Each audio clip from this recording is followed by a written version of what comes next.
The Boss Husband. Credit to the author. 301-06.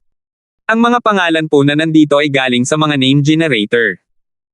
Kaya kung meron man pagkakatulad sa mga pangalan ng totoong tao o lugar, ito ay tunay na hindi sinasadya. Ang kwentong ito ay rated SPJ. Striktong patnubay sa mga walang jowa. Ito ay bawal din sa bata at matatandang walang asawa. Pagkatapos bumalik sa punong tanggapan ng Yellow International, sumakay si Justin ng elevator patungo sa opisina ng Departamento ng Relasyon sa Publiko.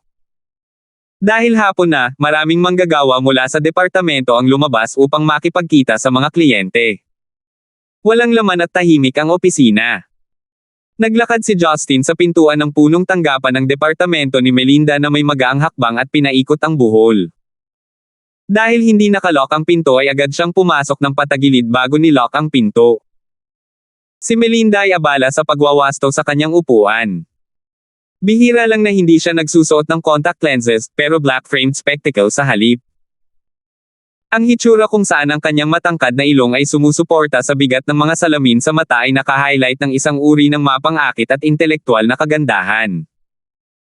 Ang magkaibang pagkakaiba ng kulay sa pagitan ng itim na salamin sa mata at ng kanyang maputing balat ay partikular na kapansin-pansin. Nang mapansin ni Melinda na biglang pumasok si Justin sa kanyang silid, nagulat siya at ibinuka ang kanyang pink at malambot na labi. Ang kanyang nakakatakot na ekspresyon ay tumambad sa kanyang eksklusibong cuteness. Naglakad si Justin patungo sa likuran ni Melinda at pinulupot ang kanyang pulbos na leeg gamit ang kanyang mga braso. Isang layer ng pink ang lumitaw sa kanyang maputi at makinis na leeg. Gustong umiwas ni Melinda ngunit sa halip ay ayaw niyang gawin ito sa parehong oras. Gayunpaman, ang 10-10 kilo ng katawan ni Justin ay kumilos na parang pagoda habang dumidiin ito sa katawan ni Melinda, na naging dahilan para mabigatan siya. Lalo na't pinipilit ang puso niya. Huminga siya ng malalim at umiwas na tumingin sa mga mata ni Justin. Sumandal si Justin at bumulong sa tenga ni Melinda, "Bakit hindi ka nagsasalita?"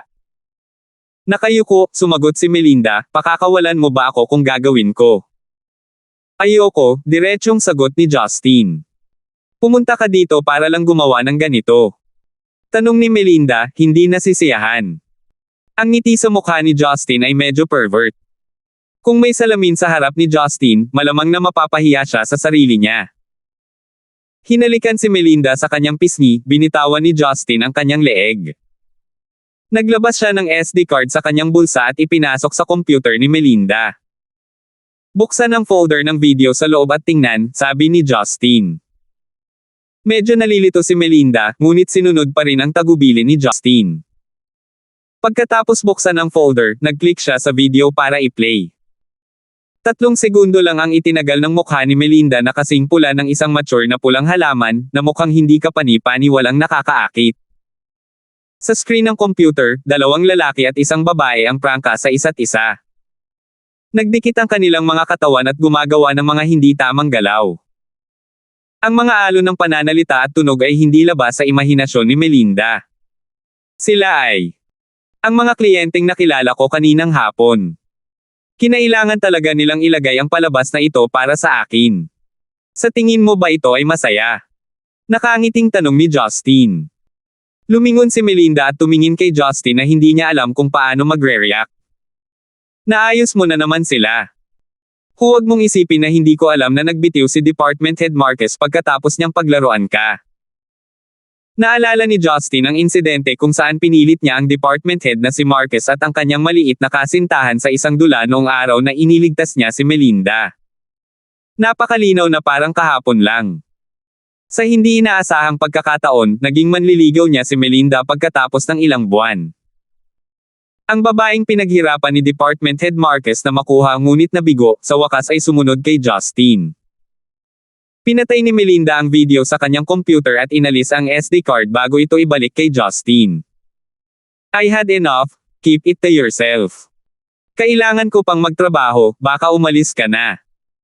Ang isa sa mga braso ni Justin ay biglang umabot sa dibdib ni Melinda bago nagpapwersa habang nakahawak ito sa bukol ng malambot na laman. Bahagyang umungol si Melinda at tumalikod para titigan si Justin. "Anong ginagawa mo? Nasa opisina ko tayo."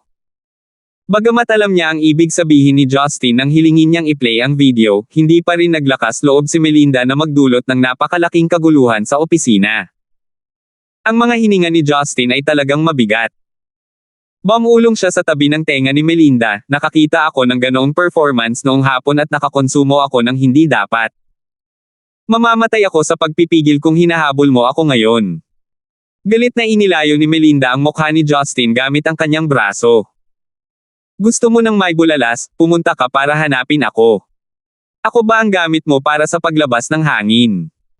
Tiningnan ni Justin ang galit na mga mata na hugis apricot kernel ni Melinda. Nakangiting awkward na sinabi niya, bakit ko naman gagawin yun? Kaya lang hindi pa ako nakaka-intimate kay Little Melinda nitong mga araw na to, miss na talaga kita. Inaasahan mo bang maniniwala ako sa iyo? Bakit hindi mo ako tinawagan kung na-miss mo ako? Huwag mong isipin na pagsamantalahan mo ako ngayon, hindi naman ako ang nag-iisang manliligaw mo. Humanap ka ng ibang magpapalaya sa iyong pagnanasa. Gusto kong magtrabaho ngayon, umalis ka na. Galit na sigaw ni Melinda.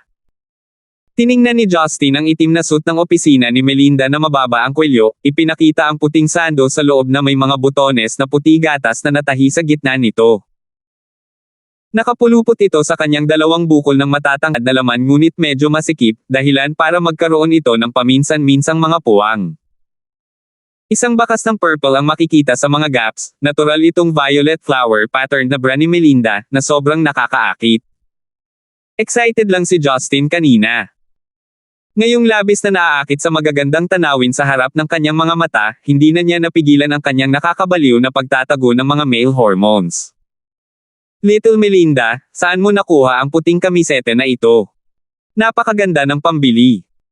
Hindi lang maganda ang kulay, perpekto din ang mga sukat nito, sabi ni Justin bago dinilaan ang kanyang mga labi. Nang magsalita si Justin tungkol sa kanyang pananamit, hindi nagmadali si Melinda na itulak siya palabas. Hindi ba lumang sando lang? Suot ko kasi comfortable. Hindi ito galing sa anumang magandang brand, pero gawa sa cashmere. Pinuri ni Justin, kapag ang kamisete na ito ay naitugma sa iyo, ang pinakamalaking benepisyo ay maaari itong magdulot ng matinding pagnanasa sa iba. Anong gusto? Hindi napigilan ni Melinda na magtanong. Posible bang purihin ng masamang tao na ito na maganda ako? Napangiti si Justin. Sinabi niya, sa sandaling nakita ko ang iyong kamiseta, nagkaroon ako ng matinding pagnanasa na haborin ang mga butones sa gitna na bukas. Biglang napalitan ng inis ang tingin ni Melinda na mataas ang inaasahan. Sinimulan niyang hampasin ng paulit-ulit ang dibdib ni Justin habang pinapagalitan, hindi ka talaga seryoso. Sinabi ko sa iyo na huwag mo akong istorbohin sa opisina ko. Lumabas ka, lumabas ka. Bago tumayo si Melinda para itulak siya palabas, pilit na ipinulupot ni Justin ang kanyang mga braso sa kanyang slim waist at itinaas ang kanyang buong katawan. Iniunat niya ang kanyang dalawang kamay, ang isa pataas at ang isa pababa, ginamit niya ang kanyang kaliwang kamay upang hawakan ang tiyan ni Melinda at ang kanyang kanan upang hapan ang kanyang snow mountain. Oh! Isang mahinang kurot lang ang ginawa ni Melinda, parang nakuryente ang buong katawan niya. Ang mahirap na kuko ng demonyo ay nagsimulang kuskusin ang pulang maliit na uba sa kanyang dibdib. Ikaw! Bitawan mo ako! Ang babaeng nawala ng lakas ay nagmamakaawa na palayain, ngunit ito ay may epekto lamang na katumbas ng pagbuhos ng langis sa apoy. Inihilig ni Justin ang kanyang ulo at hinalikan ang mga labi ni Melinda sa gilid ng ilang beses. Nakangiting sabi niya, babe, bakit parang hindi ka na makapaghintay ng higit sa akin? Ikaw, isa kang mapang-api, reklamo niya na parang batang babae na nabuli. Masyadong nahihiya si Melinda na hindi niya alam kung ano ang sasabihin. Gayunpaman, ang sumunod na aksyon ni Justin ay naging dahilan upang hindi na siya makapagsalita. Bumangon ang ibabang bahagi ng katawan ni Justin na nagparamdam kay Melinda ng isang nakatayong bagay na dumidiin sa pagitan ng kanyang mga hita. Sa ilalim ng kanyang working dress, ito ay isang medyas na kulay ng laman na makinis at maganda ang pagkakayari. Napaungol si Justin habang pinapakasawa niya ang nararamdaman. Hindi kapani-paniwalang komportable ang kanyang mga hita. Hindi na kailangang sabihin, naramdaman ni Melinda ang init ng bagay ni Justin. Sa pagkakaroon ng 2 beses ng nakaraang karanasan kay Justin, lubos na naramdaman ni Melinda ang malakas at sumasabog na puwersa sa lalaking ito at ang bangis ng kanyang bagay. Ang kanyang edad na malapit sa 30 ay eksaktong panahon kung saan ang mga babaeng tulad niya ay may pinakamalakas na pagnanais at pinakasensitibo sa ganitong uri ng aura ng lalaki. Bagamat hindi niya sinabi, nagreklamo siya at pinagalitan siya ng hindi mabilang na beses sa kanyang puso. Ang kanyang aksyon ng paulit-ulit na pagtanggi ay isang problema lamang na dulot ng kanyang pagpapahalaga sa sarili. Nang malanghap ni Melinda ang pamilyar na hininga ng lalaki at maramdaman ang lumalakas at pumuputok na kapangyarihan sa kanyang ibabang bahagi ng katawan, naramdaman niya na ang kanyang buong katawan ay nanlambot at kulang sa lakas para gumalaw. Ang kanyang ibabang bahagi ng katawan na nagpahiya sa kanya, nakakagulat na nakaramdam ng kawalan ng laman. Bakit ako napakawalan, Gia? Bulong ni Melinda sa kanyang puso. Gayunpaman, ang kanyang sumunod na naisip ay nagpawalang bisa sa kanyang mga alalahanin. Damn it! Ako mismo ang nagpasya na maging manliligaw niya. Ano ang big deal ng pagiging vixen? Hindi ba't ang taong ito ay walang hiya din? Habang nag-iisip siya, marahas na tumalikod si Melinda at ikinawit ang leeg ni Justin gamit ang kanyang mga braso bago humarap at hinalikan siya ng madiin. Habang nagsasalo-salo ang kanilang mga dila, dumaan ang malinaw na tubig sa bibig ng isa't isa. Ramdam ni Justin ang pinipigilan, nakakabaliw na emosyon ng babae. Ang kanyang mga kamay sa subconsciously ay nagsimulang maging maliksi rin. Pagkatapos gumawa ng ilang trabaho sa harap ng dibdib ni Melinda, tinanggal ang kanyang suit at kamiseta, na nagpapakita ng kanyang violet na bra na may hollow pattern. Bahagyang nanginginig ang puti at pulbos na 2 bukol ng laman, na para bang ipinagmamalaki nilang inihaharap ang inaipong pananabik. Matapos hawakan ang isa sa mga bukol, inabot ni Justin ang kanyang kabilang braso sa likod ni Melinda bago sinimulang i-unzip ang kanyang damit. Biglang hinawakan ni Melinda ang braso ni Justin na nagtatanggal ng zipper. Pagkatapos magpumigla sa mga labi ni Justin, tumingin siya kay Justin gamit ang kanyang mga mata na puno ng tubig. Huwag pansinin ang zip, gawin ito sa damit na. Natigilan si Justin. Ang biglaang ngiti ni Melinda ay nagdulot ng mainit na alon sa utak ni Justin. Si Melinda ay makikitang nakasandaw sa kanyang mesa sa opisina, idiniin ang kanyang 2 puti nyebe na grupo ng laman sa mga folder, na hinuhubog ang mga ito bilang mga bilog na biskwit. Dahil ang mga sukat ay masyadong malaki, ang dami ng pinisil ay lumampas sa rehiyon sa harap ng kanyang dibdib. Ang malambot, pulbos na laman ay lumawak sa mga gilid sa harap ng dibdib ni Melinda. Si Melinda ay masunaring tumingin sa likuran. Ang kanyang ekspresyon ay nagdala ng bakas ng pagkamahiyain, pagkamadalian at kagandahan. Naramdaman ni Justin na halos masira ang maliit na tolda sa kanyang ibabang bahagi ng katawan. Halos itinaas niya ang damit ni Melinda, inilantad ang magagandang puwitan na nakabalot sa isang pares ng medyas na kulay laman. Matapos himas-himas ang triangular na balakang, hinailan niya ang kanyang medyas pababa sa kanyang tuhod ng walang pag-aalinlangan.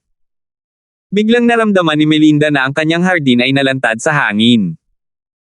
Hindi nagtagal, isang bagay na kumukulong mainit ang dumikit dito at gumala sa mga gilid ng batis. Huwag na. Huwag ka nang maglaro. Mabilis. Mabilis. Hindi na makapaghintay si Melinda. Bagamat pakiramdam niya ay parang vixen talaga ang inaasal niya, ano ang dahilan niya para pigilan ang sarili sa harap ng nag-iisang lalaking nasa puso niya? Isang pilyong ngiti ang pinakawala ni Justin. Masama ang tingin niya sa office girl na nakahiga sa desk na para bang isa siyang hari. Anong mabilis? Sabihin mo ng malinaw. Sinumpa siya ni Melinda sa kanyang puso. Ang masamang tao ay pinapahiya pa rin ako sa isang kritikal na sandali. Gayunpaman, ang ganitong uri ng mali siya ay naging dahilan upang mabilis na bumagsak ang pakiramdam ng pagkakasala ni Melinda. Mabilis, ilagay mo ang gamit mo, sa loob, nauutal niyang sabi sa isang bagay na hindi niya akalaing sasabihin niya kahit sa panaginip niya, habang nakapikit. Ang pangungusap na ito ay nagtulak kay Justin sa rurok. Walang pag-aalinlangan, iginalaw niya ang kanyang balakang at ikinonekta sa minamahal na bagay sa ibaba. Ang bagyo ay humampas sa bawat pulgada ng balat ng 2, at bawat selda. Sa solemn na at malinis na opisina, si Justin ay brutal na nagpakawala sa malabulaklak na babae sa ilalim ng kanyang katawan. Makalipas ang isang buong oras, sa wakas ay napalayan niya ang kalahating nahimatay na si Melinda na nakapilya dahil sa ilang beses na pag-abot sa climax. Ang hangin ay nagkalat ng isang amoy na sisira sa kadalisayan ng isang tao.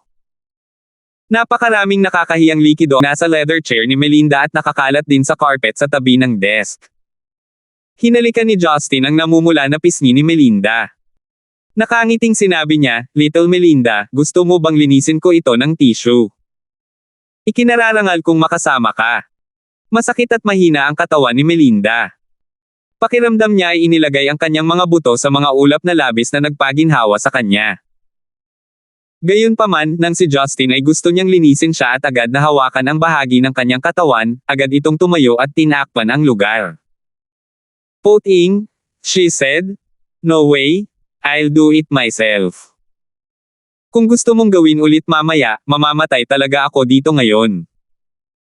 Awkward na ngumiti si Justin habang nalantad ang kanyang munting panlilinlang. Pinili niyang sundin ang babae. Kung tutuusin, isang beses lang siya nag-discharge kaya hindi pa niya ito na-indulge. Kumatok. Kumatok. Sa sandaling ito, biglang kumatok ang pinto ng opisina ni Melinda. 302. Ang tunog ng pagkatok ng pinto ay labis na kinabahan at nag-alala kay Melinda. Sa pagiging department head niya, kung nalaman siyang lihim na nakikipag-ibigan sa isang lalaki sa opisina niya, paano niya haharapin ang mga tao sa kumpanya sa hinaharap?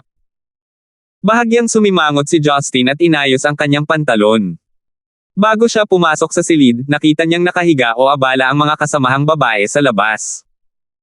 Hindi niya inaasahan na may gustong pumasok sa kwarto. Nagmamadaling umakyat si Melinda mula sa mesa at saglit na pinunasan ang mesa, upuan at ilan pang bahagi.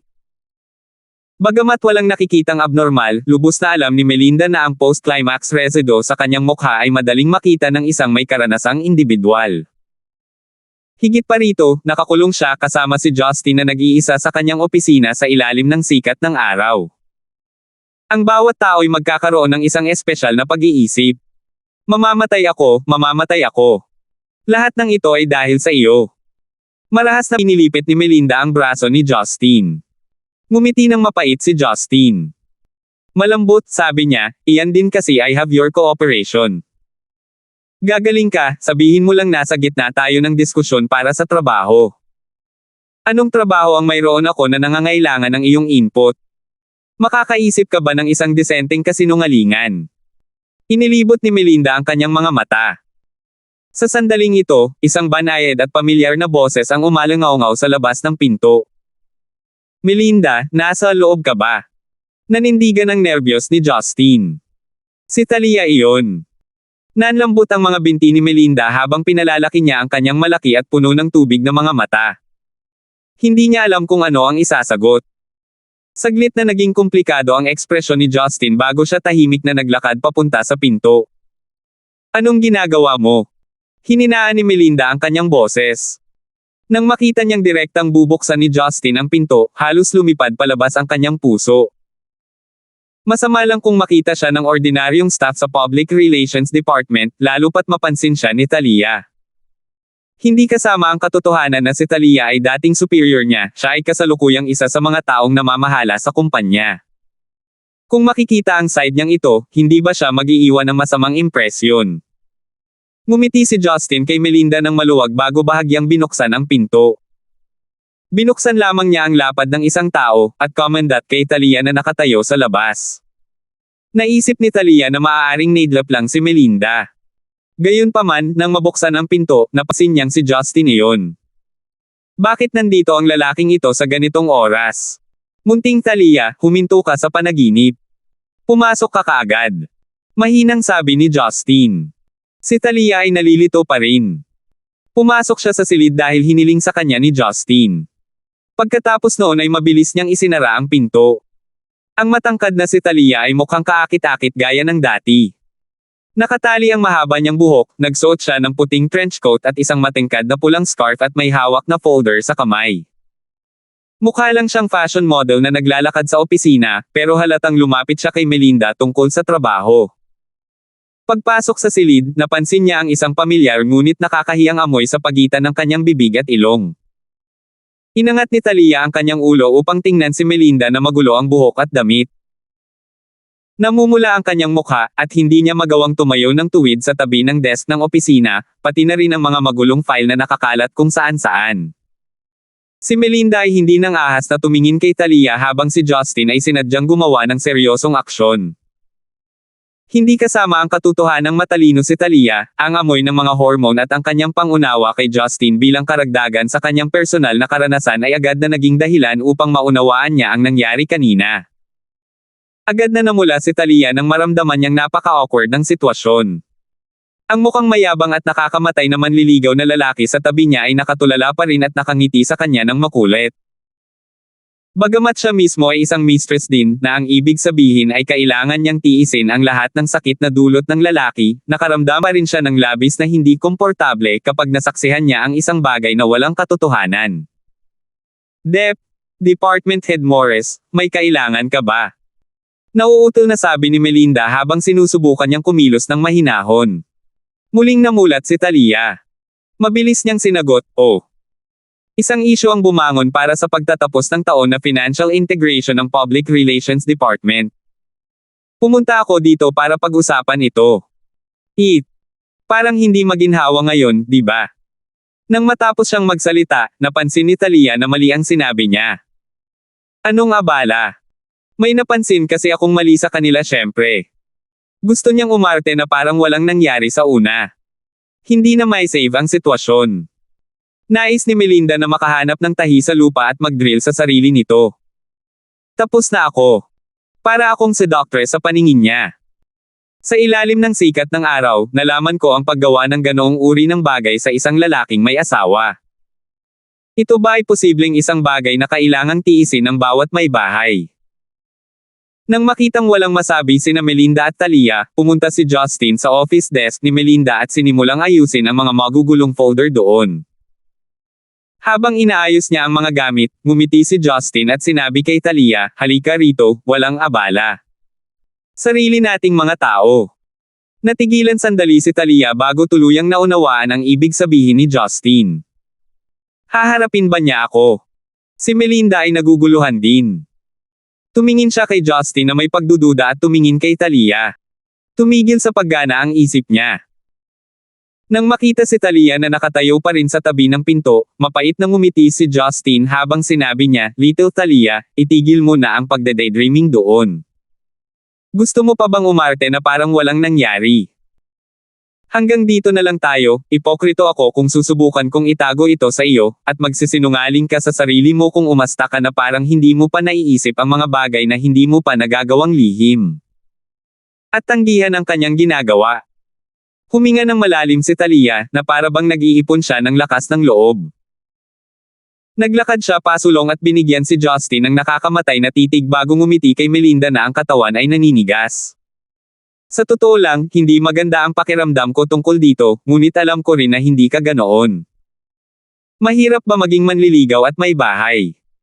Naramdaman ni Melinda na hindi sapat ang kanyang mga brain cell para magamit.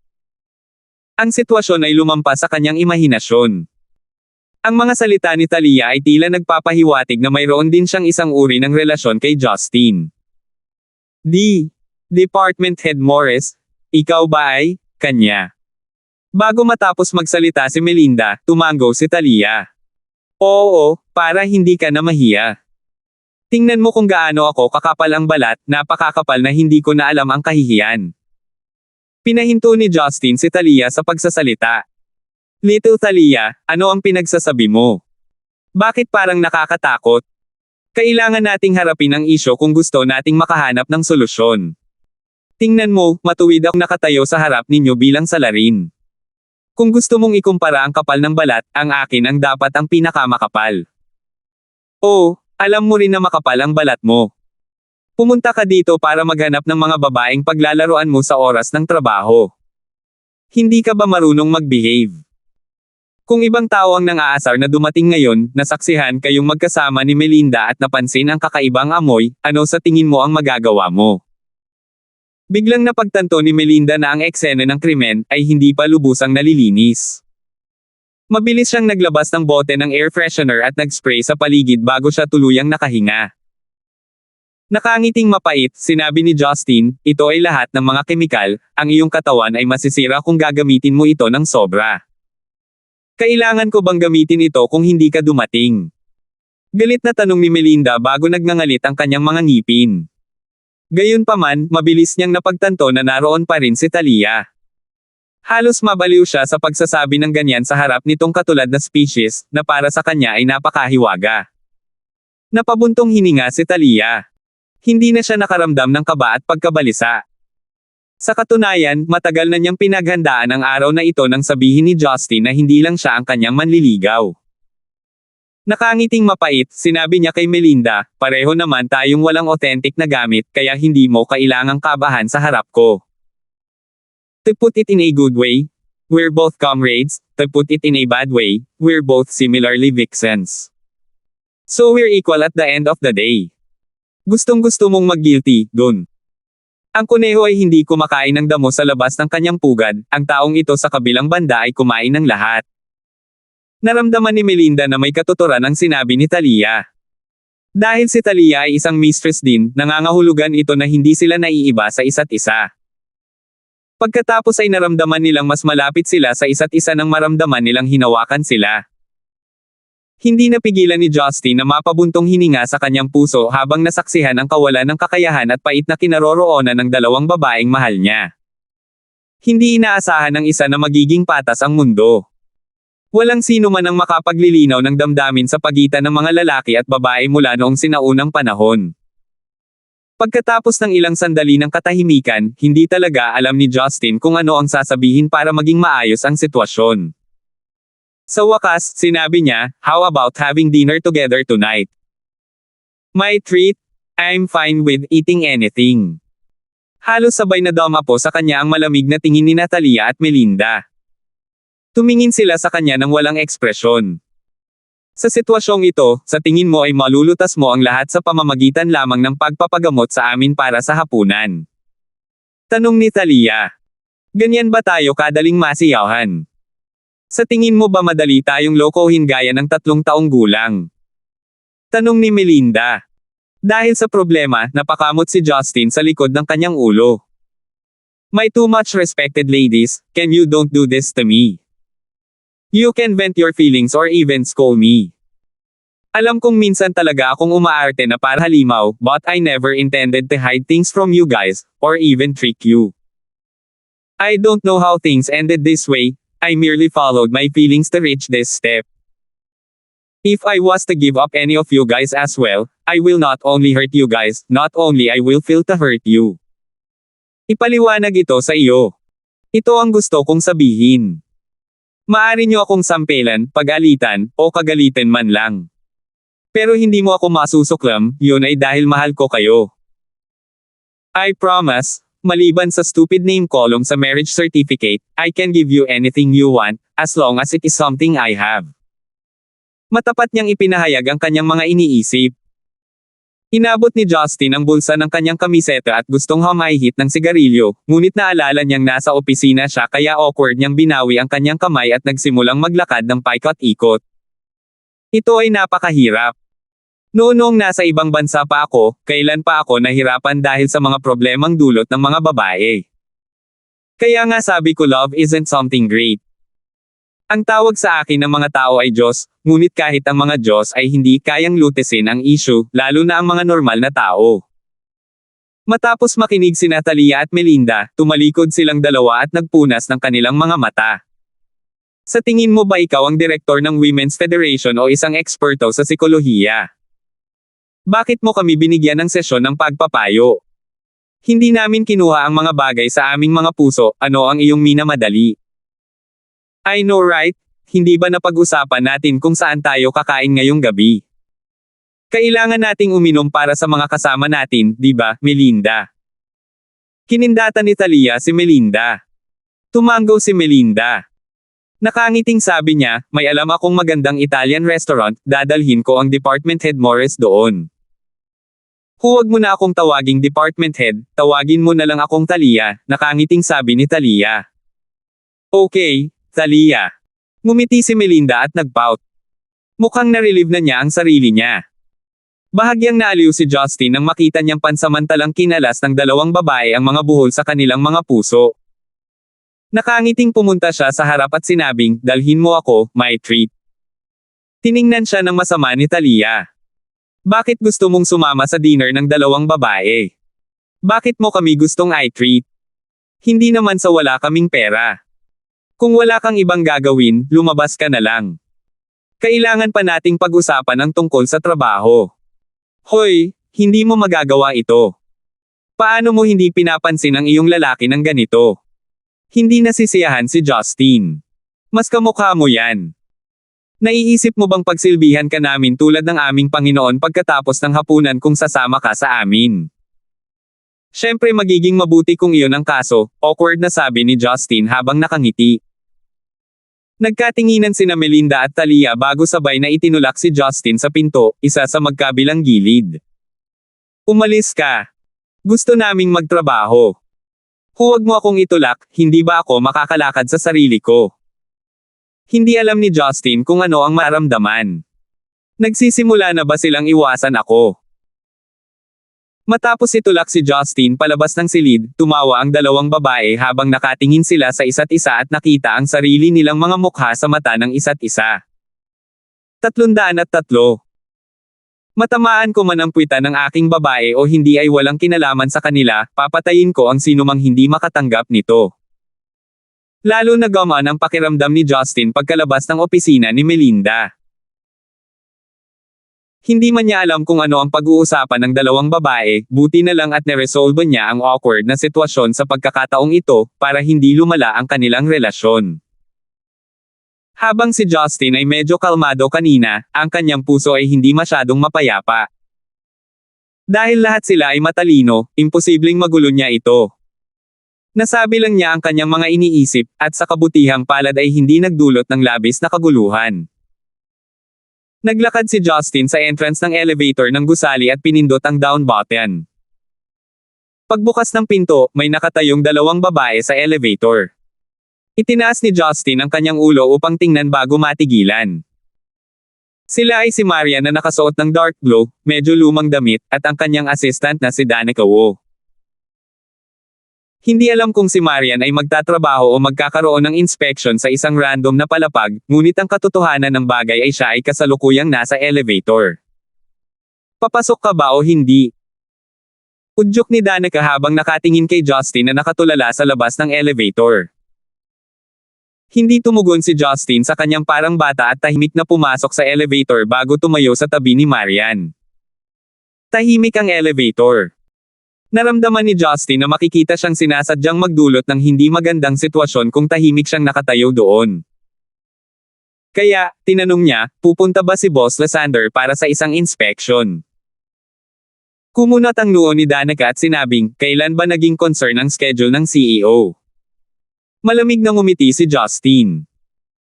"Isa ka lang assistant samantalang ako ang direktor ng subsidiary company. Ikaw ba ang superior ko ngayon? Kahit si Buddha ay may limitasyon." Matagal nang ayaw ni Justin kay Danica, talagang sumobra siya sa paghamak sa kanya sa pagtatanong lamang. Namula si Danica at nilunok ang galit sa sarili. "Hindi, aamin ako ng bagong vice-presidente," walang emosyong sabi ni Marian. Bagong vice-presidente.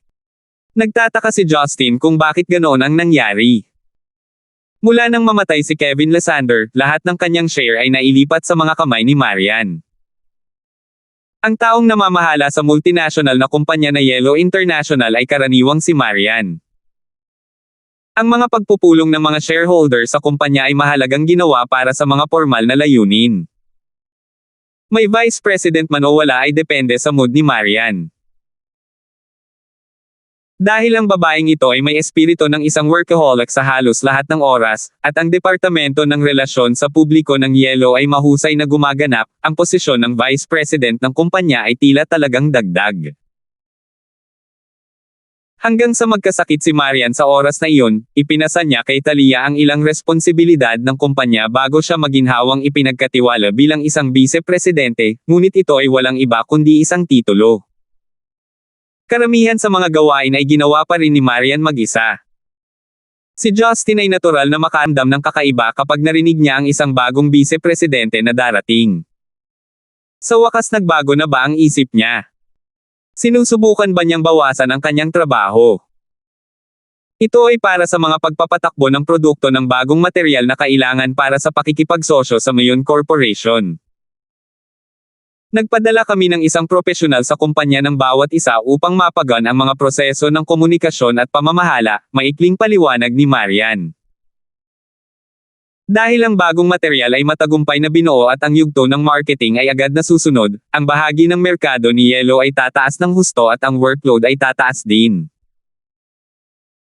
Sa ngalan ng pagbibigay ng tiwala sa isa't isa, ipinagpalit ni na Yellow at Mayon ang isang henyo sa pamamahala upang magtrabaho sa kabaligtaran ng kumpanya na may mataas na posisyon, upang mamahala sa pamamahala ng merkado ng bagong material. Hindi na nagtanong pa si Justin matapos marinig ang kanyang sagot. Bigla niyang naisip kung dapat na ba siyang magbitiw sa kanyang kasalukuyang trabaho pagkatapos ng diborsyo sa loob ng 6 na buwan. Gayunpaman, ang mga proyekto ng pakikipagsosyo sa ilalim ng kanyang impluwensya at koneksyon ay malamang na maapektuhan. Pakiramdam niya ay dapat siyang maghanap ng oras para kausapin si Marian tungkol dito. Pagdating sa unang palapag, pagkalabas ng elevator, dinala ni Marian si Danica sa parking area ng walang sabi-sabi, habang si Justin ay bumalik sa entertainment company sa tapat ng gusali. Pagpasok sa Yellow Entertainment, pumunta kaagad si Justin sa opisina ni Janet. Kasalukuyan siyang abala sa pag-aayos ng ilang files. Nang makitang dumating si Justin, agad siyang tumayo at binati ng may ngiti, "Direktor, kumusta ang usapan?" Mapagkakatiwalaan ba si Director Hale? Kinuha ni Justin ang SD card mula sa kanyang bulsa at inilagay ito sa harap ni Janet. Nang walang anumang ekspresyon, sinabi niya, "Ito ang resulta. Maaari mong tingnan itong mabuti." Mag-click sa folder ng video. Medyo nalilito si Janet. Ipinasok niya ang SD card sa kanyang laptop bago binuksan ang video sa folder. Di nagtagal, sabik na isinara ni Janet ang video. Si Janet na ang mukha ay namula ay hindi na nang ahas na tumingin kay Justin. "Direktor. Ito. Bakit? Nako, hindi mo ba natanong kung mapagkakatiwalaan ang tanga na si Hale?" Ang lalaki sa harap ng babae ay si Director Hale habang ang nasa likod ay ang producer. Ang babaeng nakaluhod sa sofa sa gitna ay asawa ng direktor. Pinilit nila akong manood sa kanilang pag-perform at hiniling sa akin na idirekta ang kanilang palabas. Buti na lang at hindi ako pina-voiceover, "I really don't how to moan woman," sabi ni Gibson na parang di-moan. Pawisan si Janet na parang umuulan. Mukhang nahihiya talaga siya.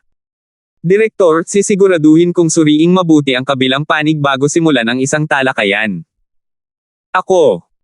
Hindi ko talaga inaasahan na si Hector Hale ay magiging isang direktor." Maluwag na ngumiti si Justin at sinabing, "Janet, hindi ka naman siguro masyadong nakipag-interact sa mga tao sa entertainment industry bago ka pumunta rito, tama ba ako?" "Oo, nagtrabaho ako sa public relations. Hindi ako masyadong exposed sa industriyang ito," sabi ni Janet. "Tama, mag-ingat ka na lang sa susunod, hindi para sa akin, kundi para sa iyong sarili. Lalaki ako, hindi ako magdurusa ng labis na pagkawala. Dapat mong alagaan ang iyong sariling kaligtasan at magdala ng ilang taong pinagkakatiwalaan mo upang sumama sa iyo sa mga pulong ng kliyente, upang hindi ka mapakinabangan," payo ni Justin. Noong una ay naisip ni Janet na siya ay papagalitin at hindi niya inaasahan na ito ang gustong sabihin ni Justin. Nagpasalamat siya at pumayag sa payo ni Justin. "Direktor, salamat." Nakangiting kinuha ni Justin ang SD card mula sa laptop ni Janet at sinabing, "Ayaw mong kolektahin ito." Siyempre hindi. Mabilis na ikinaway ni Janet ang kanyang mga kamay. Masyadong nakakahiya ang mga bagay na nakapaloob sa card. Pinilit ni Justin ang card upang hatiin ito sa kalahati bago itapon sa basurahan. Sinabi niya kay Janet, "Huwag kang mabigatan sa nangyari ngayon, lalo na sa harapan ko, hindi ko iisipin na napabayaan mo ang iyong tungkulin. Sa mundong ito, ang pinakamahirap na bagay na intindihin ay ang puso ng tao." Simula ngayon, huwag mong masyadong i-stress ang iyong sarili, kung hindi, mas malala ang pakiramdam mo sa trabaho kaysa sa pagdalo sa libing. Tumawa si Janet. Direktor, pinalaki mo ang bagay na ito. Dahil alam niyang maayos ang kanyang assistant, tumigil si Justin sa panunokso sa kanya at hinayaan siyang ipagpatuloy ang kanyang trabaho habang palabas siya ng kanyang opisina. Umakyat siya sa hagdan patungo sa music production room isang palapag sa ibaba. Dahil sa mataas na startup capital, nagkaroon ng sariling kagamitan ang Yellow Entertainment, kabilang ang isang recording studio at iba't ibang uri ng music production room. Ang mga kinontratang artista at music hero ay maaaring gumamit ng lahat ng mga pasilidad doon upang magsanay at lumikha ng musika. Medyo nag-aalala si Justin para kay Lucille na dumating sa kumpanya para sa kanyang unang araw. Siya ay isang batang babae na nanatili sa kabundukan sa halos lahat ng kanyang buhay pagkatapos ng lahat, siya ay inaasahan na maging balisa sa paligid ng napakaraming estranghero ng biglaan. Nakita ni Justin si Teddy at ilang iba pang empleyado nang dumating siya sa recording studio. Ang mga music hero ay nakatayong lahat habang ang ilan sa kanila kasama ang ilang sound engineer ay may headphones. Sa recording studio, si Lucille na may katulad na suot na headphone ay inalis ang kanyang coat, na nag-iwan lamang ng pink na sweater. Sa kanyang kaibig-ibig at dalisay na mukha, may pinong pawis. Nakapikit ang kanyang mga mata, tila nalubog siya sa kung anong pakiramdam habang kumakanta.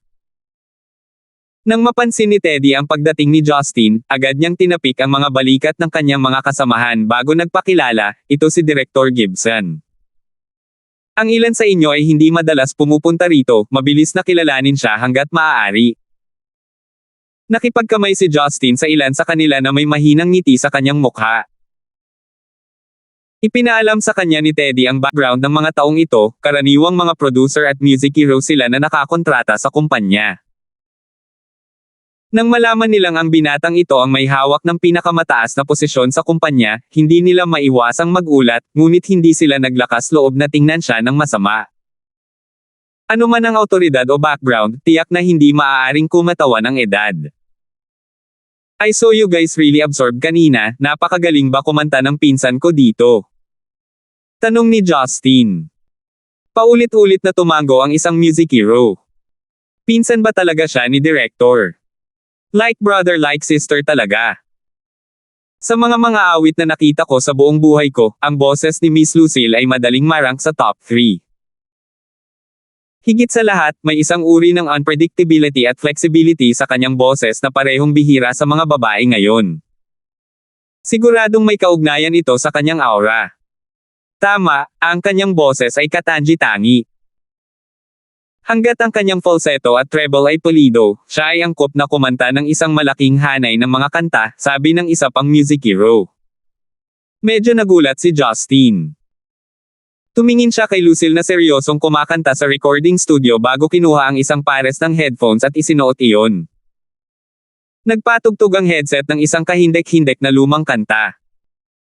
Dahil hindi gaanong alam ni Justin ang tungkol sa musika o mga pelikulang Zen Icon, hindi niya matukoy kung sino ang orihinal na mga awit. Gayunpaman, nang ito ay kinanta ng nakakapreskong boses ni Lucille, ito ay pakinggan ng labis na kaaya-aya. Tinanggal ni Justin ang headphones, sinabi ni Justin, masasabi kung pagod na siya. Pinagpapawisan pa nga siya. I suggest you guys to let her rest for a while. Masama ang boses niya kung ipagpapatuloy niya ang pagkanta. Haha, Direktor, hindi kami ang pumipigil kay Miss Lucille na magpahinga. Si Miss Lucille ay nalubog sa tubig kaya nag-aatubili kaming abalahin siya, pabirong sabi ng ilang producer. Sa sandaling ito, isang empleyado mula sa reception counter ang lumapit at nagtanong, nandito ba si Director Lysander? Lumingon si Justin, nagtanong, ano ito? Magalang na sumagot ang babaeng empleyado, Direktor, naghihintay ang isang taong nagsasabing kilala mo na makita kayo ni Miss Lucille sa reception room. Nagbago ang ekspresyon ng mukha ni Justin at hiniling sa empleyado na bumalik muna. Pumasok siya sa recording studio at lumapit kay Lucille. Nang mapansin ni Lucille na biglang pumasok si Justin, agad siyang tumigil sa pagkanta. Namula siya dahil medyo nahihiya siyang kumanta sa harap ni Justin. Kuya Gibson, bakit ka pumasok? May gustong makakita sa akin at sa iyo, nakangiting sabi ni Justin. Ipinikit ni Lucille ang kanyang malalaking mata. Walang gaanong nakakakilala sa kanya. Tinanong niya, sino ito? Si elder sister ba? Nagkibit balikat si Justin. Kung tama ang hula ko, ang lola mo o ang lolo mo. 304. Huling kabanata ng linggo. Siguraduhing suportahan kami sa Patreon kung kaya mo. Dinala ni Justin si Lucille sa reception area. Dahil ang lugar ay idinisenyo upang tanggapin ang iba't ibang mga kliyente, may mga reception room na may iba't ibang laki sa unang palapag bilang karagdagan sa reception counter, na may mahusay na disenyong soundproof na pader na naghihiwalay sa isa't isa, mukhang simpleng ngunit eleganteng. Pagdating sa silid na tinukoy ng reception worker, ang taong agad na nakakuha ng mga mata ni Justin ay ang inaasahan niyang darating. Si Zachary ay nakasuot ng makapal at itim na Amerikana at may hawak na isang tasa ng mainit na dagat na inihain ng mga empleyado doon. Sa medyo bata niyang mukha, hindi masyadong halata ang bakas ng pagtanda. Tahimik siyang umupo sa upuan niya.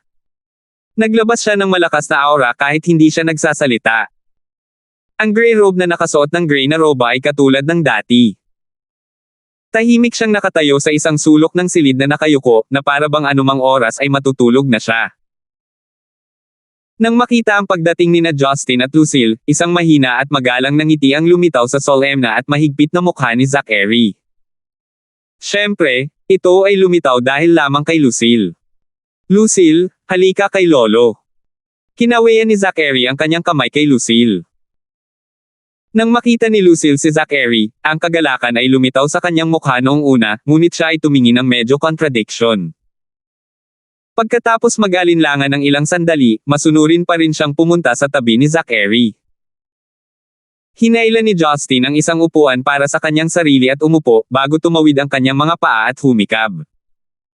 Wala rin siyang balak magsalita. Hindi pinansin ni Zachary si Justin. Hinawakan ang kamay ng kanyang apo, nakangiting tanong nito, nasanay ka na ba sa pamumuhay sa Stonegate? May kailangan ka ba? Mabibili lahat ni Lolo para sa iyo. Balita ko dito ka nag-aaral kumanta at sumayaw, gusto mo bang maging singer? Malumanay na tumugon si Lucille, Lolo, hindi naman tiyak na maaari akong maging isa. Gusto ko lang talagang maghanap ng trabahong gusto ko. Hehe. Ang aking Lucille ay tiyak na magagawa ito dahil siya ay napakatalino. Oo, dahil ikaw ay nagtatrabaho dito, gusto mo bang bigyan ka ni Lolo ng kotse? Tanong ni Zachary. Umiling si Lucille. Hindi na kailangan, hindi na kailangan. Lolo, hindi ako marunong magmaneho, at sinabi ni elder sister na ipapadala niya ako at ihahatid ako pa uwi.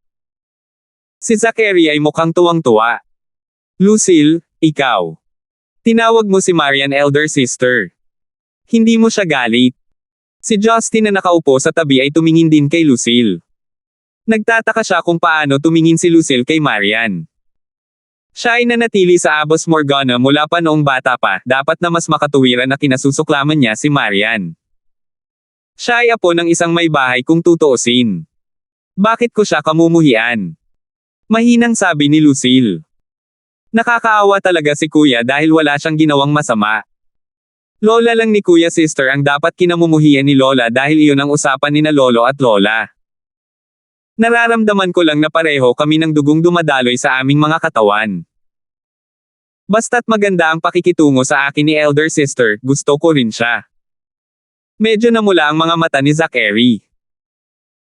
Bilang isang matandang may mataas na ranggo na nakaranas ng hindi mabilang na mga labanan, nakaramdam pa rin siya ng pananabik sa mga salita ng kanyang apo. Marian, kilala niya ba kung sino ka? Tanong ni Zachary. Umiling si Lucille. Wala akong lakas ng loob na sabihin sa kanya. Lolo, natatakot ako na baka magalit si elder sister sa akin. I'm sorry, Lucille. Dahil sa pagkakamali ni Lolo noon kaya kayong dalawa ay napilitang lumaki ng ganito kahirap, sabi ni Zachary habang nakaramdam siya ng kirot sa puso. Nanatiling tahimik si Lucille, na parang hindi niya alam kung ano ang isasagot. Lumaki siya kasama si Abbas Morgana, tiyak na hindi siya masyadong nasiyahan kay Zachary sa kaibuturan ng kanyang puso, dahil may ginawang mali si Zachary kay Abbas Morgana at ang dahilan kung bakit namatay ang kanyang mga magulang sa labas ng bansa. Si Grey Robe na kanina pa nakatayo sa isang sulok ay biglang may sinabi. Guro, naniniwala akong magkakasundo sila kahit na malaman ni Miss Marian ang tungkol sa kanyang pagkakakilanlan, kung isa sa alang-alang na magkasama na sila ngayon. Naniniwala ako na tatawagan ni Miss Marian si Master Grandpa sa lalong madaling panahon. Lumitaw ang pananibik sa mga mata ni Zachary, na hindi nagtagal ay pinigilan niya. Lumingon siya kay Lucille at sinabing, Lucille, natutuwa talaga si Lolo na ikaw ay walang muwang, mabait at makatwiran, ngunit ang iyong nakatatandang kapatid na babae ay mas matigas ang ulo at matigas kaysa sa iyo. Paminsan-minsan ay gumagawa siya ng mga bagay na walang prinsipyo. Gayunpaman, may isang bagay na magkatulad sa inyong dalawa, siya ay isang mabait na tao din sa puso. Ito ay dahil lamang sa panggigipit ng kanyang lolo kung sa pilitin siyang harapin. She starts to throw a tantrum at you after find out your identity, wag mong kontrahin ang ate mo, dahil hindi ikaw ang kinaiinisan niya, kundi ako, lolo. Dahan-dahang tumango si Lucille at kinagat ang kanyang labi habang tahimik. Medyo naantig si Justin. Bagamat hindi pinanood ni Zachary ang paglaki ni Marian, at hindi man lang siya nakilala ng maraming beses, kilala pa rin niya ang apo nitong babae. Ang pagkakaunawaan sa pagitan ng mga tao ay talagang pinakamalalim sa mga pamilya. Matapos makipag-usap kay Lucille ng ilang sandali, sa wakas ay ibinaling ni Zachary ang kanyang atensyon kay Justin na matagal nang hindi pinansin. Kamakailan lang, mukhang may malaking problema ka. Alam ni Justin na ang tinutukoy ni Zachary ay ang insidente kung saan niya pinatay sina Billy Zeng at Simon Cole. Nakangiting sagot niya, hindi yun maaaring ituring na isang problema, isang maliit na isyu lamang. Kung talagang gusto mong ilagay ito sa ganoong paraan, sa palagay ko rin ay sinasadyang pumunta sa Central City upang patayin ang lahat mula sa Zeng clan na medyo may problema. Humph! Malamig na ngumuso si Zachary. Dapat mong malaman na hindi ito isang makatotohanang solusyon. Bagamat may kakayahan kang gawin iyon, lilipulin mo ba ang bawat taong napupuot sa iyo na madaling umabot ng milyon-milyon? Hindi ka isang robot na walang emosyon. Ang katotohanan na handa kang bumalik sa Zenica upang mamuhay bilang isang ordinaryong tao ay nagpapatunay na mayroon ka pa ring damdamin. Kahit sinong nakapatay noon ay alam ng mga tao na hindi ito magdurusa sa buhay sa paligid nila. Pati na rin. Ang malalaking mata ni Lucille ay bumukas ng husto nang makinig siya sa pag-uusap ni Zachary at Justin dahil wala siyang kaalam-alam kung ano ang nangyayari, ngunit masunurin siyang tumahimik at hindi sumabad. Inabot ni Justin ang kanyang mukha ng bahagya. Kung gayon, ano ang dapat kong gawin?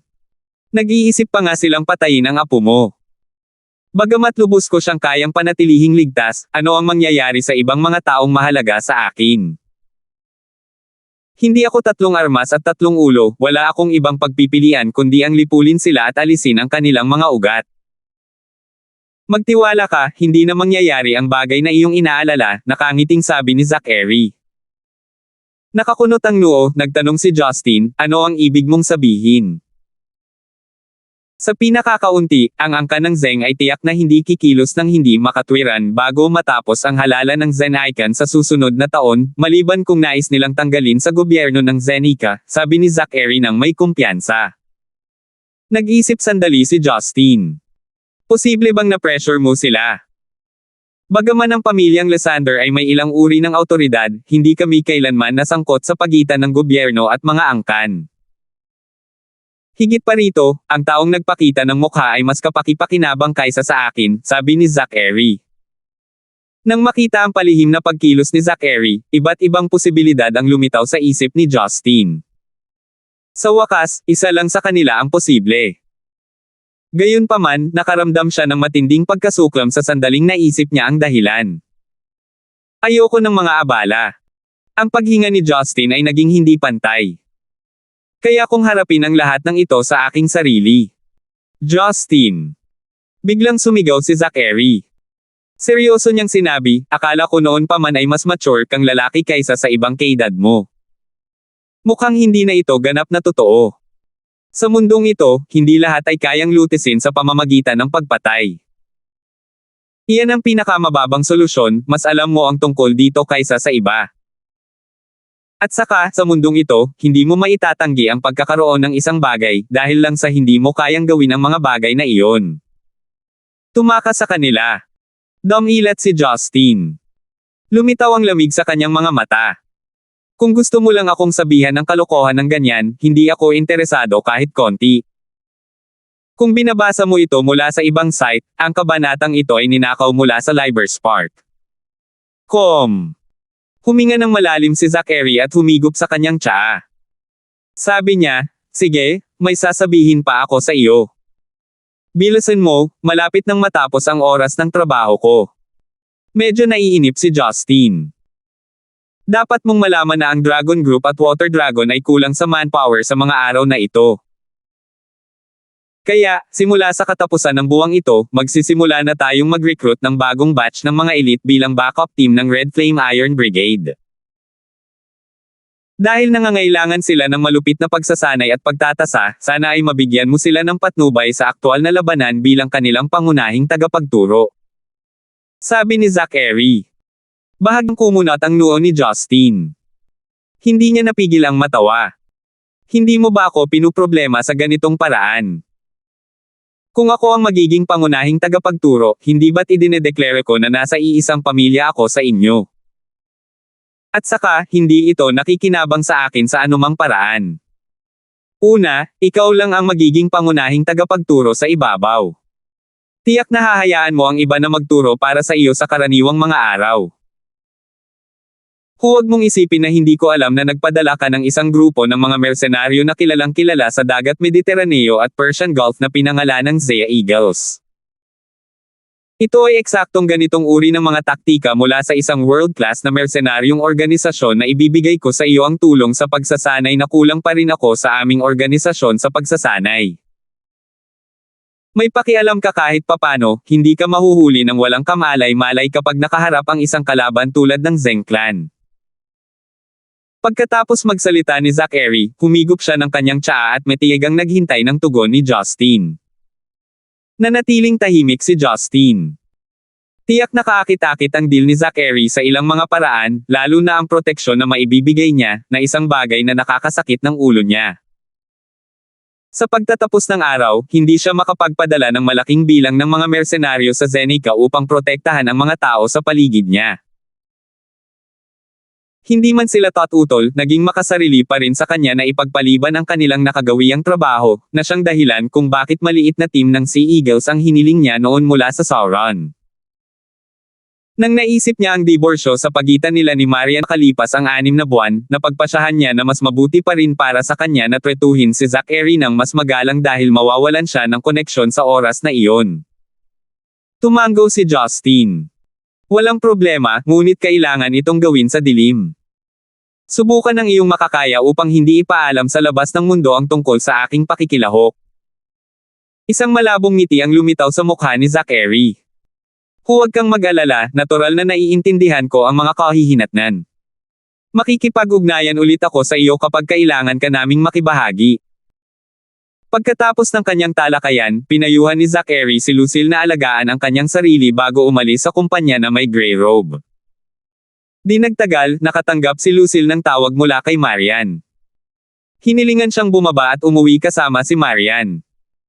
Bahagyang tumalon si Lucille sa tuwa, na para bang marami siyang gustong sabihin kay Marian. Siyempre, wala siyang babanggitin tungkol kay Zachary. Tiningnan ni Justin ang oras. Dahil malapit nang matapos ang oras ng trabaho, bumaba siya para ihatid ang kanyang sasakyan pauwi. Sa kotse, paulit-ulit na naglalaro sa isipan ni Justin ang usapan kanina. Bagamat hindi siya sigurado kung sino ang nag-pressure sa Zeng Clan para sa kanya, ang maliit na posibilidad ay naging sanhi ng bahagyang panginginig ng puso ni Justin dahil sa ugat na nakatago doon sa napakaraming taon. Hindi nagtagal ay nakauwi na si Justin dala ang kanyang mabigat na puso. Kaka-rating lang din nina Marian at Lucille. Nag-uusap at nagtatawanan ang dalawang babae na bumaba mula sa Bentley. Mukhang maayos naman ang pag-uusap nila. Gayunpaman, nang makita nila ang pagdating ni Justin, hindi man lang sila nag-abalang mag-hi sa kanya. Ngumiti ng mapait si Justin. Mabuti para kay Marian, ngunit kahit si Lucille ay ginawa iyon. Malamang, natutunan niya ito mula sa kanyang nakatatandang kapatid na babae. Nakuha niya ang kasanayan ng pagiging malamig at hindi pinapansin ang mga tao ng mabilis. Pagpasok sa pinto, kinausap ni Justin si Marian na walang planong aliwin siya. Marian, pwede ba tayong mag-usap? May gusto akong pag-usapan sa'yo kanina. 305. Si Marian na handang umakyat sa itaas para sa trabaho ay lumingon at tumingin kay Justin. Napansin niyang mukhang hindi siya nagbibiro. Walang emosyong tumango, sinabi niya, kausapin mo ako sa study room ko. Nang matapos siyang magsalita ay umakyat na siya ng mag-isa. Hindi pinansin ni Justin ang kanyang mga aksyon at sinundan siya sa kanyang silid-aralan. Ang silid na ito ay katulad ng dati. Napuno ito ng halimuyak na eksklusibo kay Marian na naging dahilan upang malanghap ng malalim si Justin sa kasakiman. Hindi napansin ni Marian ang kanyang ginawa. Nakaramdam siya ng paninikip sa puso. Naglalakad patungo sa mga bintana na umaabot mula sa kisame hanggang sa lupa, tumingin siya sa labas ng manipis na sinulid na kurtina sa residential area na tahimik at madilim. Siya ay tila absent-minded ngunit naghihintay sa Justin na sabihin ng isang bagay sa parehong oras. Hindi binalak ni Justin na madaliin ang talakayan. Tiningnan niya ang napakaraming koleksyon ng mga libro at ang mga salansan ng makakapal na folder sa desk ng opisina. Feeling nostalgic, sinabi niya, naaalala ko pa ang hitsura mo noong lumabas ako para bumili ng mga libro kasama ka, mas baliw ka kaysa sa mga babaeng bumibili ng damit. Noong mga panahong iyon, iniisip ko kung bakit ang isang babae ay isang CEO na kayang pamahalaan ang isang multinational na korporasyon, at hindi isang parang nerd na fod na mag-aaral o isang lecturer sa isang unibersidad. Sa palagay ko ay naiintindihan ko na ito, kahit na kung minsan ay naiintindihan mo na ngayon.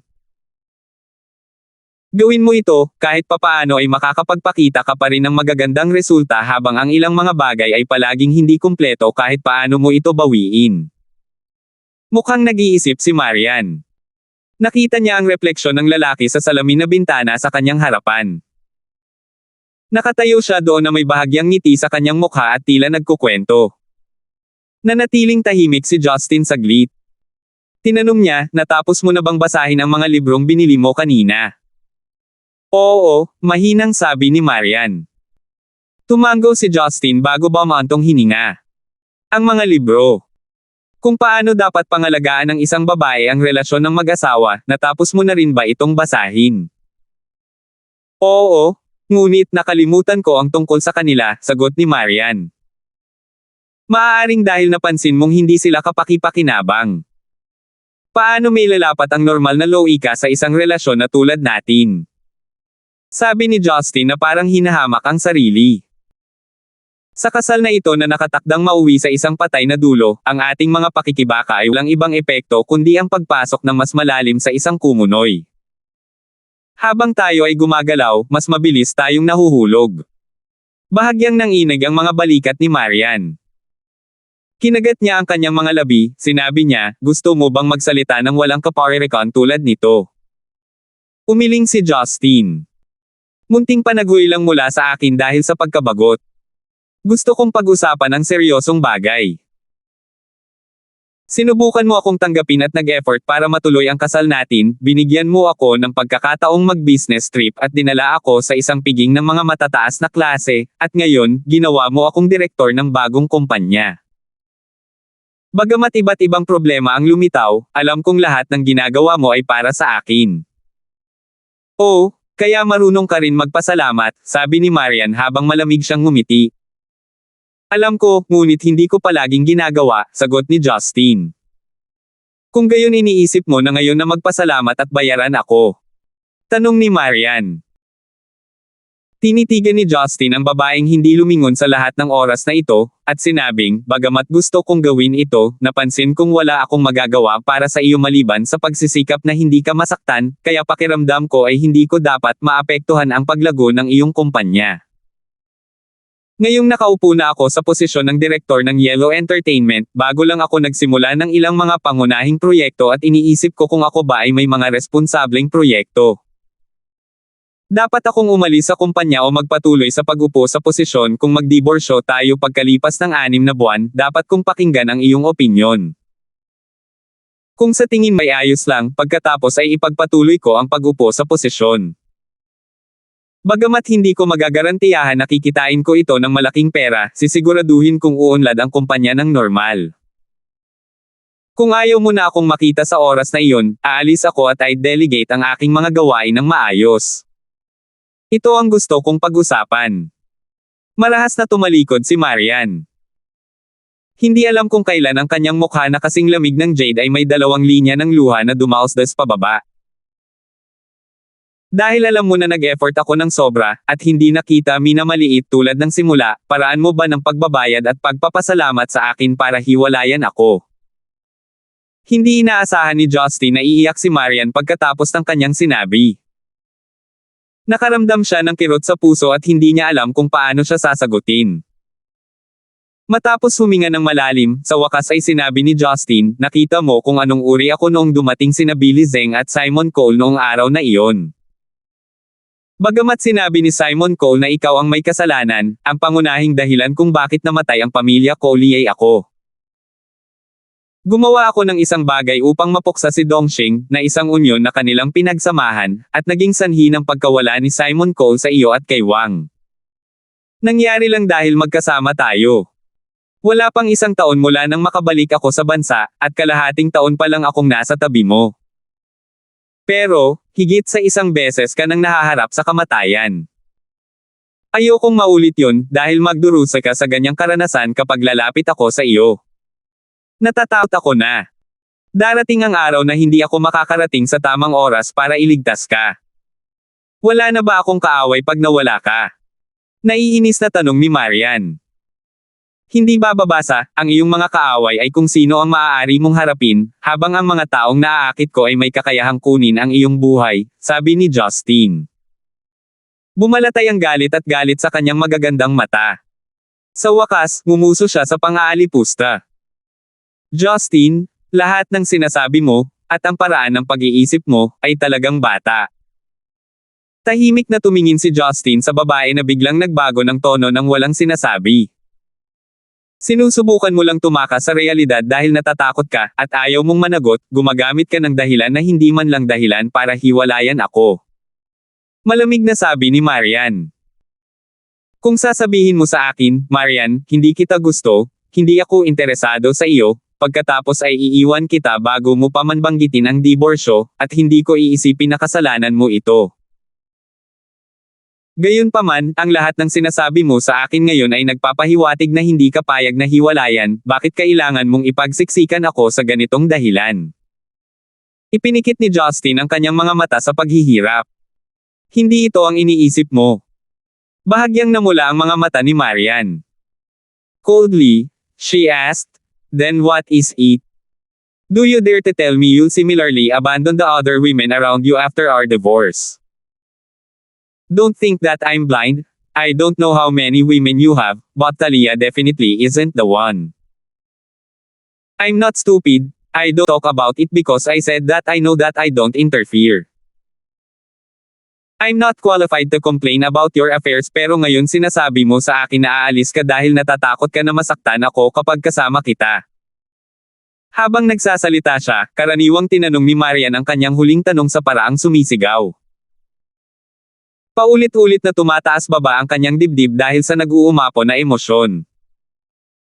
Puno ng kawalang kasiyahan at hinanakit ang kanyang humihikbi na magandang mukha. Dahan daw ang itinaas ni Justin ang kanyang ulo at tumingin sa mga mata ni Marian, at tila hindi niya iniiwasan ang kanyang tingin. Hindi ko sila iiwan, ngunit iiwan kita. Iyon ay dahil iba ka sa kanila, sabi ni Justin. Magkaiba. Ngumuso si Marian sa pang-aalipusta. Dahil gusto mo sila pero galit sa akin. Ito ba ang sasabihin mo? Naikuyom ni Justin ang kanyang mga kamao ng mahigpit ngunit hindi nagtagal ay dahan-daang bumitaw. Malungkot siyang ngumiti at sinabing, iyan ay dahil ang aking mga mata ay mapupunit, ang aking puso ay sakit at ako ay magagalit kung sila ay masaktan. Gayunpaman, hindi ko iyon mararamdaman kapag ikaw ay nasaktan. I guess, ako ay mababaliw kaagad. Ang huling patak ng luha ni Marian ay nahulog sa carpet. Ang hitsura sa kanyang mukha ay naninigas habang nakatingin siya kay Justin. Minsan na akong nawala sa iyo, hindi ko kayang mawala ka sa pangalawang pagkakataon. Kahit na ito ay isang posibilidad lamang, hindi ko pa rin papayagang mangyari ito. Nang matapos siyang magsalita, tahimik na tumalikod si Justin.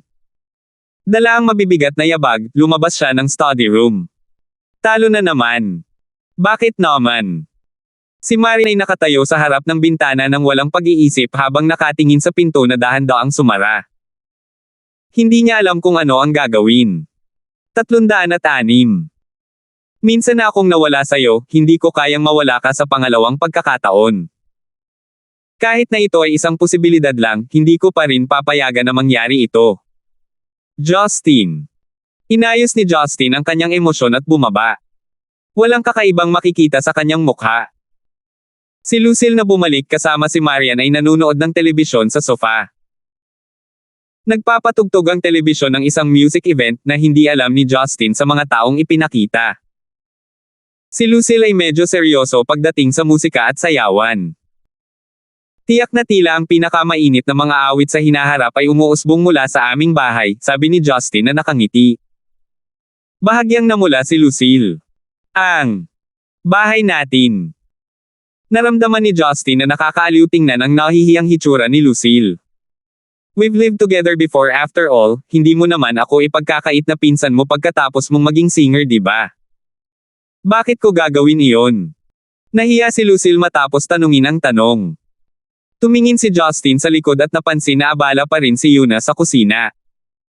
Mukhang maaga siyang umuwi ngayon, at naging dahilan upang bahagyang minadali ni Yuna ang paghahanda ng hapunan niya. Bahagyang bumaantong hininga si Justin. Sa lalong madaling panahon, ang bahay na ito ay maaaring talagang bumalik sa mga araw kung saan si Yuna at Marian lamang ang naninirahan. Habang nag-iisip siya, masok siya sa kusina at lumapit kay Yuna. Yuna, kailangan mo ba ng tulong ko? Napangiti si Yuna. Young master, maaari kang manood ng telebisyon kasama si Miss Lucille. Kakayanin ko ito, ang pagkain ay handa na sa kalahating oras. Mas mabuti pa rin para sa akin na tulungan ka, hindi ko palaging magagawa ito, sabi ni Justin at naglakad papunta sa chopping board bago kumuha ng balat na patatas at kutsilyo. Tinanong niya, gumagawa ka ba ng potato floss? Nakita ni Yuna na handa na si Justin na magsimulang magtrabaho, kaya hindi niya ito pinigilan. Tumanggaw siya, mabuti rin kung putulin mo lang sila. Pamilya kaming lahat, hindi namin masyadong iniisip ang hugis. Bumantong hininga si Justin bilang pagkilala at itinaas ang kutsilyo bago gumuhit ng tumpak na mga arco sa mga bilog na patatas. Gamit ang bilis na hindi masuri ng mga mata, ginawa niyang tumpok ng potato floss ang buong patatas na handa ng i-stir-fried sa isang kisap mata. Nagulat si Yuna. Pinuri niya, hindi nakakagulat na sinabi sa akin ni Miss na natuto siyang master ng martial arts. Ang iyong mga kasanayan sa kutsilyo ay katangi-tangi, tulad ng mga chef na ipinapakita sa telebisyon. Ang munting trick na ito lang ang alam ko, sabi ni Justin. Ito ay isang maliit na trick talaga. Upang maiwasang matakot si Yuna, maaari niyang putulin ang mga bagay na ganoon sa hindi maisip na bilis. Ipinagpatuloy ni Justin ang paghiwa ng iba pang sangkap sa pagluluto habang nakikipag-chat siya kay Yuna. Sa ilalim ng kutsilyo ni Justin, ang iba't ibang gulay at karne ay tila masunurin. Si Yuna ay maingat na nag-atsara ng isang plato ng mga pakpak ng manok, marahil upang ihanda ang mga ito na iprito mamaya. Nakaramdam si Justin ng init sa kanyang puso habang tinitingnan niyang mabuti si Yuna na nagluluto. Siya ay tumira sa bahay na ito sa loob ng halos 6 na buwan at kumain ng hindi mabilang na mga pagkaing gawa ni Yuna. Magiging hindi ako sanay kung bigla akong umalis makalipas ang ilang buwan. Yuna, masarap talaga ang mga lutuin mo, sabi ni Justin. Masayang ngumiti si Yuna. Bagamat may mga paa ng uwak sa gilid ng kanyang mga mata, nagpakita siya ng pambihirang mapagmahal. Lahat ng nagluluto ay gustong makinig sa mga bagay na ganyan. Tumango si Justin bilang pagsang-ayon. Malumanay siyang bumulong, Yuna, kung isang araw ay wala na ako sa bahay na ito, kung sana ay huwag kang masyadong magalit. Natigilan si Yuna at napatigil sa kanyang ginagawa. Young master, bakit mo biglang nasabi? Iniisip ko lang kung ano ang magiging hitsura ng bahay na ito kung pupunta ako sa isang lugar kung saan walang makakahanap sa akin. Sa tingin ko ito ay magiging hitsura ng mga araw kung saan wala pa ako dito, sabi ni Justin. Hindi iyon magandang isipin, reklamo ni Yuna. Bahagyang ngumiti si Justin. Yuna, sabihin na nating dumating na talaga ang araw, kailangan mo talagang alagaan ang babaeng walang alam kundi ang trabaho. Huwag mo siyang hayaang magpuyat sa gabi o hindi maghapunan dahil sa trabaho. At saka, kung masama ang pakiramdam niya, magpa-check up siya agad sa ospital. Huwag mo nang hayaang maulit ang nakaraang insidente kung saan nagpa-check up lang siya pagkatapos niyang mawala ng malay. Ay oo, kung hindi siya masaya o nagtantrum, maaari kang makakuha ng glutinous rice balls mula sa tindahan sa First Wayne Street. Hanggat ang mga bagay ay napunta sa mga kamay ni Marian, nakakalimutan niya talaga ang bawat problema. Dahil hindi siya mahilig uminom ng gamot, makukuha mo rin siya. Hindi pinapakita ng babae, pero sa totoo lang takot siyang tumaba kaya hindi siya naglakas loob na bilhin ang sarili niya. Yuna, kunin mo siya ng madalas, mahirap siyang tumaba considering her workload. At saka, kung hindi siya uuwi sa gabi, maghatid ng mainit na lunchbox sa kanyang opisina. Talagang nagsisinungaling siya sa iyo tuwing sasabihin niyang kumakain siya sa labas. Kung ayaw niyang kumain, lumuha ka sa harap niya at managhoy tungkol sa nararamdaman mo, tiyak na kakainin niya ito. Sa totoo lang napakalambot ng puso ni Marian, hindi niya kayang tumingin sa mga tao. Ang mga kamay ni Yuna ay natigilan sa kanilang orihinal na posisyon habang bahagya niyang ibinuka ang kanyang bibig, nakatingin kay Justin na hindi siya makapagsalita. Napansin ni Justin na marami siyang sinabing kakaiba. Nakangiting awkward na sinabi niya, Yuna, casual chat lang yan, huwag mo masyadong seryosohin. Oh, sa kabutihang palad kung ganoon. Sa wakas ay gumaan ang loob ni Yuna. Hindi niya alam kung paano magre-react. Young master, ang mga salitang sinabi mo ay tinadtad ang puso ko na parang dumpling stuffing. Bakit ka nag-iinarteng mga tao sa teleserye?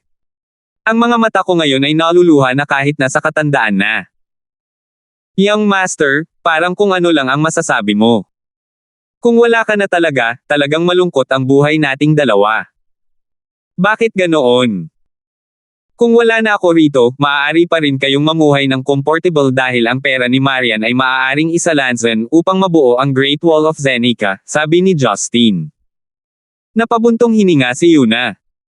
Ang mga bagay na tulad ng pera ay hindi sumama sa iyo kapag ikaw ay ipinanganak, at hindi sila sama-sama sa iyo kapag ikaw ay patay na. Napakahusay na magkaroon lamang ng sapat na pera upang gastusin. Ang pagkakaroon ng higit pa nito ay hindi lamang isang pasanin, ngunit isang responsibilidad din. Ang mga mahihirap ay hindi kinakailangang malungkot habang ang buhay ng mayayaman ay hindi naman nangangahulugang makabuluhan. Sa katapusan ng pamilya na magkasama. Pagkatapos magsalita ni Yuna, nagsalin siya ng mantika sa kawali at ipinagpatuloy ang kanyang pagluluto. Pinutol ni Justin ang huling berdeng paminta at inayos ang iba't ibang uri ng gulay bago tahimik na lumabas ng kusina. Sa sofa, nang mapansin ni Lucille na lumabas si Justin, dali-dali niyang ibinaling ang ulo nito sa harapan at umaktong parang nanonood ng telebisyon. Lihim na ngumiti si Justin. Si Lucille ay pinalaki ni Abbas Morgana pagkatapos ng lahat, tiyak na maaari niyang linangin ang panloob na enerhiya sa ilang antas. Narinig niya siguro ang usapan sa kusina. Hindi siya inilantad ni Justin. Umupo siya sa isa pang sofa, nagsimula siyang magbasa ng dyaryo. Nakita ni Lucille na walang sinabi si Justin. Hindi niya maiwasang magtanong, Brother Gibson, gusto mo ba talaga hiwalayan ang aking nakatatandang kapatid na babae? Hindi mo ba narinig lahat kanina? Tanong ni Justin. Ngumisi si Lucille. Pakiramdam ko. Hindi mo talaga gustong mangyari ang hiwalayan, tama ba ako? Ibinaba ni Justin ang pahayagan at saglit na tumingin kay Lucille. Mataimtim, sinabi niya, Lucille, may maipapangako ka ba sa akin? Tumango si Lucille. Pakisabi, Kuya Gibson. Kung aalis ako sa bahay na ito balang araw, maaari ka pa bang manirahan kasama ang iyong nakatatandang kapatid na babae? Kahit papaano ay huwag mo siyang iwan tulad ko, palagi siyang kasama, seryosong sabi ni Justin. Medyo nalilito si Lucille. Hindi niya alam kung ano ang ibig sabihin ni Justin. Bagaman mukhang marangal ang kapatid mo, kahit siya mismo ay hindi niya alam na talagang nakakaawa siya. Maraming bagay ang mas brutal kaysa sa mga nakikita niya. Makikita ang mapanglo sa mga mata ni Justin. Nagpatuloy siya sa pagsasalita, I can tell that she's actually suspecting your identity. You need to know that you two are blood-related sisters, there's actually a lot in common between you. However, she never asked further questions but treats you sincerely. That proves she really likes this younger sister. So, I hope that you can spend more time with her. You have a temper a martial arts na mas bagay at mas nababagay doon sa martial arts. Mas pinili kaysa sa iyo. Ibinaba ni Lucille ang kanyang puso dahil medyo maasim ang kanyang puso. Brother Gibson, akala ko noon ay hindi ka mukhang mabuting tao, kaya medyo natatakot ako sa iyo. Pero ngayon pakiramdam ko napakabuting tao mo talaga. Kung iiwan mo ang aking nakatatandang kapatid na babae, malulungkot din ako tungkol dito. Stupid kid, magpapatuloy ang buhay mo nandito man ako o wala.